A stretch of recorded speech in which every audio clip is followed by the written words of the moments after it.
Bonjour, c'est Alexa Chardard. Bonjour, c'est Zita Enro. Bienvenue sur Cinécran.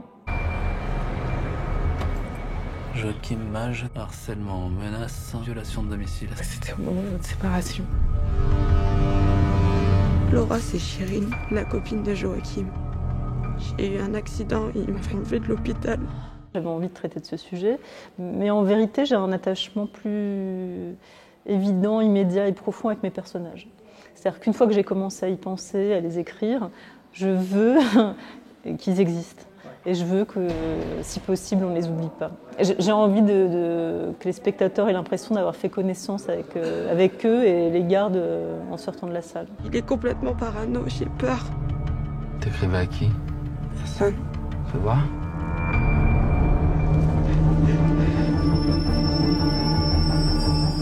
J'étais vraiment dans des questionnements d'écriture parce que je pense au jeu les personnages, le jeu des comédiens, comment faire vivre quelque chose en dehors du dialogue, comment les faire parler pour que le dialogue raconte ce qu'ils ont envie de dire mais puisse cacher ce qu'ils ne disent pas. C'est ce qui me préoccupe le plus quand j'écris. Et puis la question des décors. En vérité, je me dis que le cinéma, c'est des acteurs, des corps et des décors.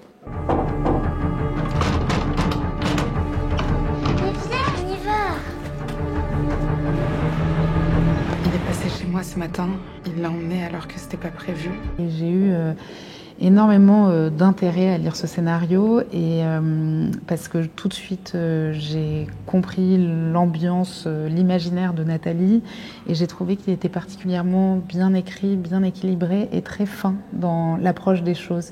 Je trouvais aussi que ce personnage de Laura, qui est un personnage qui était peut-être plus mature que les autres personnages que j'avais pu jouer. Et j'avais très envie de la jouer justement et de rentrer un peu dans cet âge-là de personnage. Et je trouvais que c'était un très beau personnage aussi.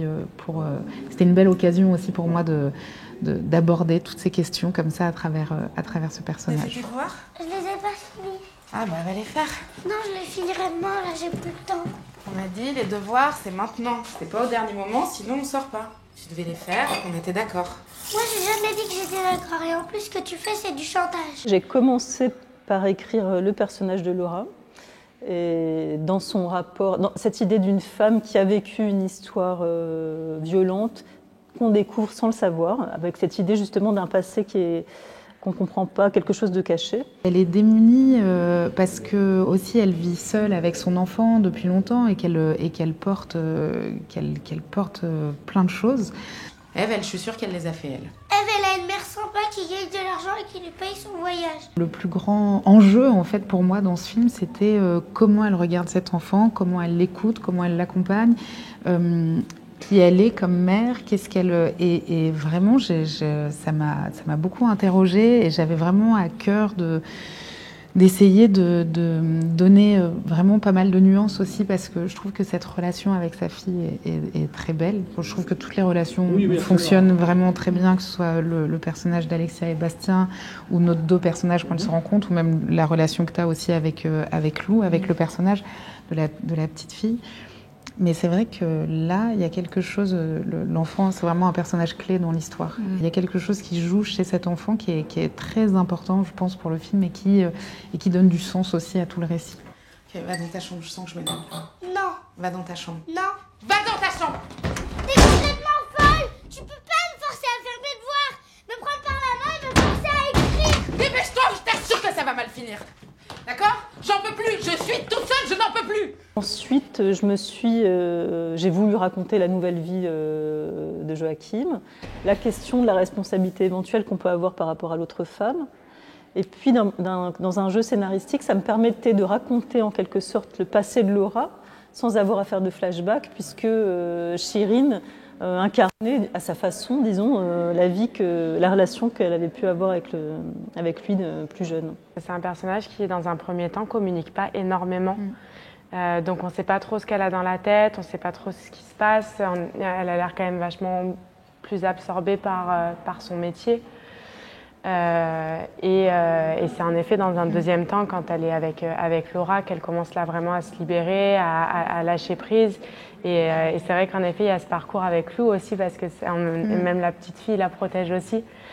Et c'est extrêmement touchant ce moment. Moi, ce qui m'a séduit, je rejoins complètement Zita, c'est qu'en effet, le scénario il est très fin, très bien traité. On voit que Nathalie, elle sait de quoi elle parle. Elle fait ça hyper intelligemment. Et moi, ce qui m'a plu, c'est le travail avec Nathalie aussi, c'est sa direction d'acteur. Je l'ai trouvée très complète. Sei disponibile? Ah, sì, certo. Buongiorno. Buongiorno. Joachim, lavoro con lei. Ah sì? Sì, l'aiuto nelle sue ricerche. Lui conosce molto bene la Sicilia e anche la comunità eritrea di Palermo. Se hai bisogno di contatti, posso... No, grazie. Il y avait une façon dont on cherchait, parce que je rejoins Alexia sur la direction de Nathalie, sa direction d'actrice et d'acteur.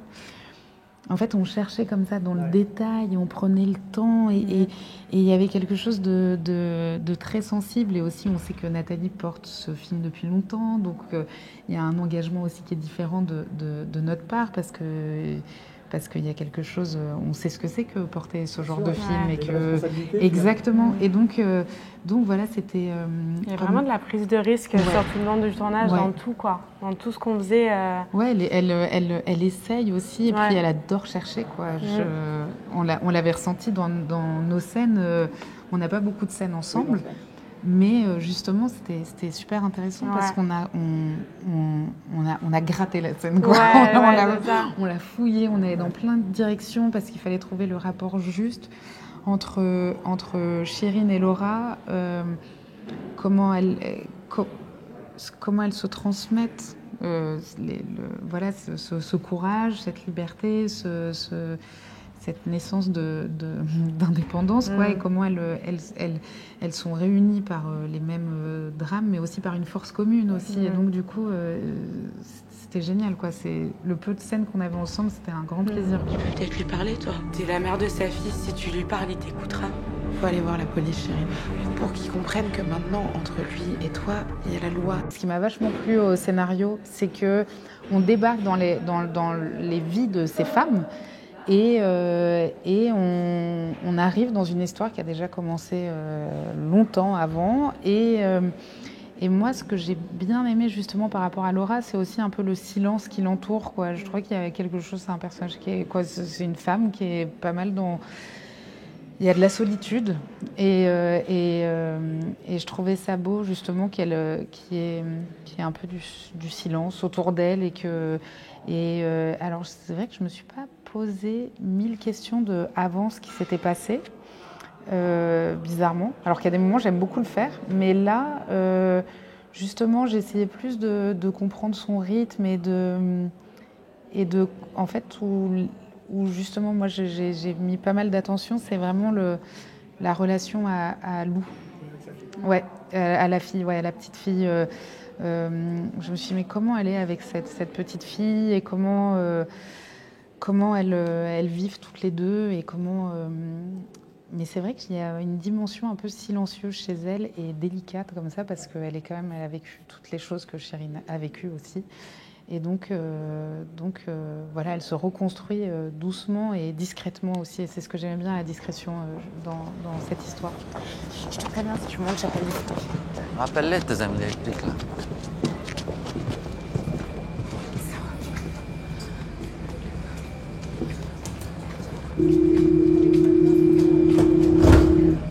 Dans les films qui sortaient sur le même genre de sujet, je trouvais qu'on savait d'emblée je dis pas que ça n'existe pas, mais en tout cas, comme spectateur, on avait immédiatement les clés d'un personnage masculin toxique, voire violent, alors que la femme, elle, ne le voyait pas. Et je trouvais que du coup, on avait une avance folle sur le personnage féminin jusqu'à éventuellement la trouver aveugle ou stupide de ne pas le voir alors que nous, on le voyait. Donc là, je me suis dit non, il faut qu'on puisse partager ce sentiment de trouble, d'aveuglement qu'on peut avoir quand on tombe amoureux, même de la mauvaise personne, je dirais. Et ensuite, quand je dirige les acteurs, mais encore une fois, je pense que ça parle de mon rapport au monde, je donne des indications qui sont dans leur propre logique. C'est-à-dire que j'ai dirigé Bastien en lui donnant, d'une certaine manière, les arguments de son rapport au monde. Et je lui donnais les clés pour ses réactions, même quand elles sont indéfendables, pour que lui puisse se les approprier. Mais il cherche aussi beaucoup, Bastien, avec Nathalie, même sur le tournage, ils étaient des fois un peu en affront parce qu'il imposait beaucoup sa patte, il sait ce qu'il veut faire. Ce qui est intéressant, c'est qu'elle ne met pas des étiquettes sur aucun des personnages, Nathalie. Donc du coup, ça laisse la place à beaucoup d'humanité, en fait. Et je pense qu'elle regardait tous ces personnages comme ça, sans les condamner et sans non plus les excuser, quoi. Je veux dire, elle n'est pas dans un truc d'idolâtrie ou de... Voilà, elle est dans quelque chose de très humain où elle observe vraiment, je pense, la nature humaine. Putain, dégage! Hé, on peut te calmer là? C'est elle qui est pas calme. Mais lâche-nous, maman, lâche-nous! Tu vas me dire où elle est. Dis-moi où elle est. C'est ça. Non, toi, tu fermes ta gueule. D'accord, ou je t'en colle une? Arrête, tu lui parles pas comme ça! T'as dit de descendre. Je t'ai dit de la fermer! Dégage, Joachim, tu lui parles pas comme ça! Laura, dis-moi juste où elle est. Du coup, ça fait que le personnage de Joachim, qui en effet est sur un fil, quoi, et qui peut être tout à fait détestable, mais là, dans le film aussi, on comprend aussi, bien que moi, j'ai pas forcément envie de comprendre, mais je pense que c'est une des forces du film aussi, c'est de comprendre. Elle n'excuse pas et les choses sont dites, c'est de la violence, c'est que les choses soient claires, parce que c'est important. Mais on peut comprendre aussi comment ça vient, d'où ça vient et comment tout ça se passe. Et donc, du coup, ni rire, ni juger, mais comprendre. C'est de là que tu fumes? Ouais. Je sais pas où je peux trouver un gramme d'héros. L'héros? Je connais personne qui prend ça. Super. Merci. Tu lui as demandé quoi? À base d'un ostéo, j'ai mal au dos. Je te crois pas. Pour être tout à fait honnête, j'avais peur de retravailler avec lui parce que je me suis dit, on a eu une telle connexion, mais quelque chose a déjà eu lieu. Et moi, j'ai toujours peur de refaire, d'une redite qui soit moins... où on ne trouve pas l'espèce de grâce qu'on a déjà eue. Parce que la grâce, ça ne se reproduit pas en vérité, c'est une fois. Mais Bastien, c'était en même temps tellement évidemment lui que je me suis dit, il ne faut pas non plus lutter contre l'évidence. On s'est peu vus dans la vie, je veux dire, on n'est pas particulièrement proches, camarades, mais la rencontre qui avait eu lieu, elle a eu lieu et on se comprend, quoi. Et d'ailleurs, je dirais qu'il y a quelque chose d'assez beau qui a eu. Je travaille avec des gens que je connais bien, dont je suis proche, mais la connexion que j'ai eue avec Bastien, la confiance qu'il m'a accordée, a fait que tout le monde aussi c'est comme s'il avait donné le là, qu'il avait dit j'ai une confiance absolue dans Nathalie, donc tout le monde pouvait suivre. On n'a pas forcément plus parlé que ça des scènes en amont de comment on allait faire ou quoi, ça se fait naturellement. C'est quelqu'un qui travaille vachement à l'instinct, qui est très... qui va au profond des scènes, qui va avec lui-même, avec ses tripes en fait. Il n'y va pas avec des outils de travail, il y va avec lui, ce qu'il est lui. Et c'est ça qui est magnifique, c'est qu'on assiste vraiment à la naissance d'un vrai personnage qui ressent, quoi. T'as raison, je vais pas demander ça. Je vais demander l'adresse d'un dealer. C'est quoi? C'est une sorte de pharmacien. Zita, c'est une comédienne à laquelle j'avais déjà pensé, que j'avais déjà en tête, parce que je l'avais remarqué dans plusieurs films. Et notamment, je dirais, La Fête est finie, est peut-être un des films où elle m'avait le plus marqué, par rapport à mon univers, c'est peut-être aussi... Et du coup, assez rapidement, elle est rentrée dans le projet. Et puis, ce que j'ai aimé, ça s'est trouvé de manière un peu accidentelle, mais il s'est trouvé qu'elle est devenue mère entre le moment où je l'ai rencontrée et le moment où on a tourné. Et du coup, j'ai aimé la découvrir, changer, et physiquement et dans son rapport au monde, quelque chose avait bougé et j'étais heureuse de pouvoir le capter. Moi, j'ai eu une chance immense de tomber sur Zita et Bastien. Genre, c'est deux humains qui sont autant formidables que des acteurs formidables, l'un comme l'autre.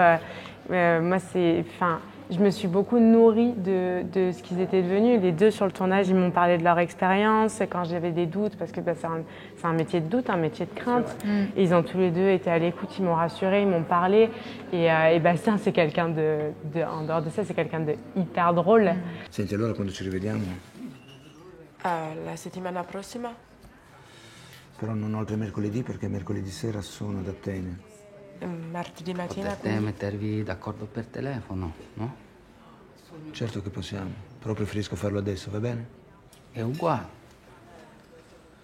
Abbiamo fretta. Je voulais pas trop rentrer dans l'idée d'un spectacle de violence. Et je voulais garder un certain équilibre, en fait, qui soit à la fois indéfendable et en même temps que ce soit pas... Pour parler en particulier de la scène où il la gifle, je dirais que Bastien avait une petite réticence. Et je lui ai dit, écoute, à ce moment-là, tu te sens agressé par elle parce qu'elle te frappe, elle n'en peut plus, et tu te défends. C'est ça qui tu as l'impression qu'il faut que tu te défendes. Et une fois que tu l'as fait, comme finalement tu n'as jamais dû en venir aux mains à ce moment-là, immédiatement tu regrettes parce que tu sais que tu as franchi quelque chose qui sera... Il n'y a plus de retour en arrière. Je pense qu'il ne faut pas de complaisance vis-à-vis de ça parce que les violences, voilà, on sait les nombres, les chiffres des féminicides, on sait tout ça et on sait que c'est un problème immense. Mais en revanche, la façon dont elle regarde Nathalie, je pense, fait aussi avancer, je pense, participe aussi au fait que le regard que les gens peuvent porter aussi sur la société, ce genre d'histoire aussi. Tu dégages!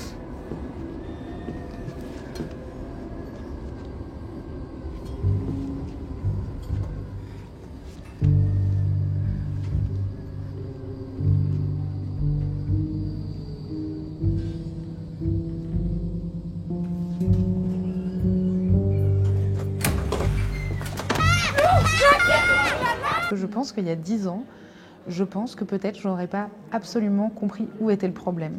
Et en fait, je pense que la libération de la parole, ce que ça amène aussi, ça permet d'avoir un regard nouveau aussi sur des choses qu'on pensait normales et qui en fait sont intolérables. Et je pense réellement que moi, je pense qu'il y a 10 ans, j'aurais pas forcément... J'aurais un peu romantisé ça encore. J'aurais dit, oh oui, c'est passionnel, c'est machin. Mais un peu, et donc, ouais.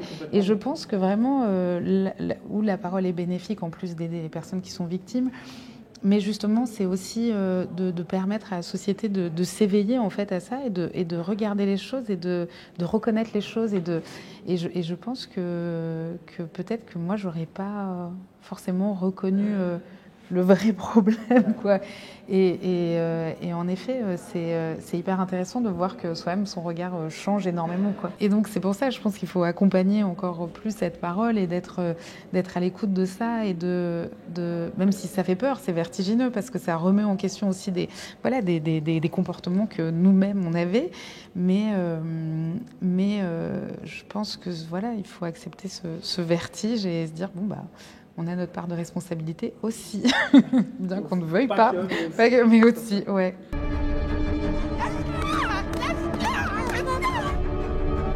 Non, Chirine, elle n'est pas comme toi. Elle a besoin de moi.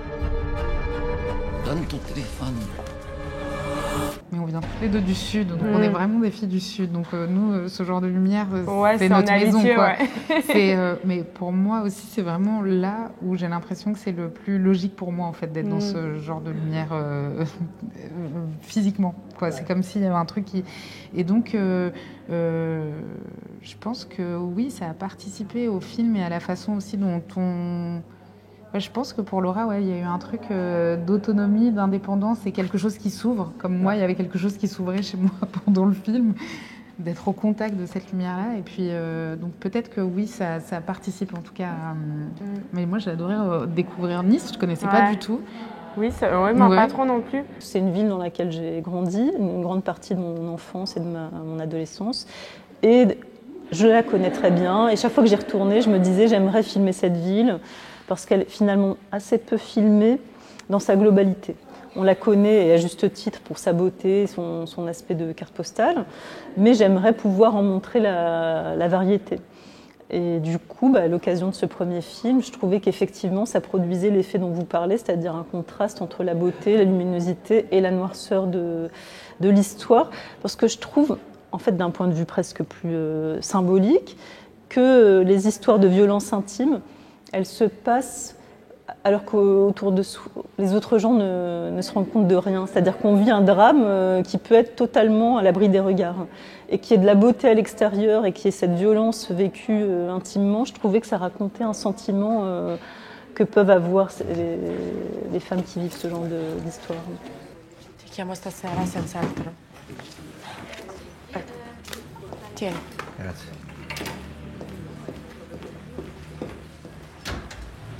C'est vrai que nous, en plus avec Bastien, du coup, on a eu la chance d'être en Italie aussi. Ah ouais. Et ça, c'était chouette. Et on a tourné, il y a toutes les scènes de gare. On a tourné du coup dans une vraie gare où je cours pieds nus avec un habit d'hôpital. Et après, on est dans un train on est dans un vrai train qui part pour de vrai. Et du coup, il y a justement ce truc d'urgence qui nous met encore plus dedans, qui nous immisce encore plus dans l'histoire, quoi. Faut pas avoir peur de moi. J'ai plein de bonnes nouvelles pour nous. Un projet de voyage en bateau. Nice, Tanger, Rio. T'as pleuré, ça se voit? Non, j'ai pas pleuré.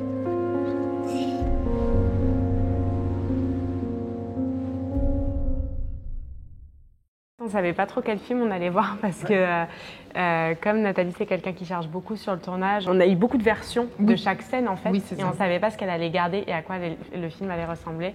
Et en fait en plus, ça arrive sur beaucoup de films, mais là vraiment entre le scénario et le montage final, il y a eu les scènes ne sont pas du tout dans l'ordre dans lequel elles étaient dans le scénario. Tout a changé. Et du coup, c'est vrai qu'il y a une première surprise de ah ok, donc ça c'est maintenant, mais du coup ça arrive quand? Oui, ça peut déstabiliser. Oui. Je pense qu'à la première lecture, en tout cas moi j'étais un peu comme ça. À part ça, moi j'étais hyper, j'étais trop contente de découvrir le film. C'est la première fois qu'on m'offrait un rôle aussi important, qu'en plus j'étais à côté de deux acteurs vraiment confirmés.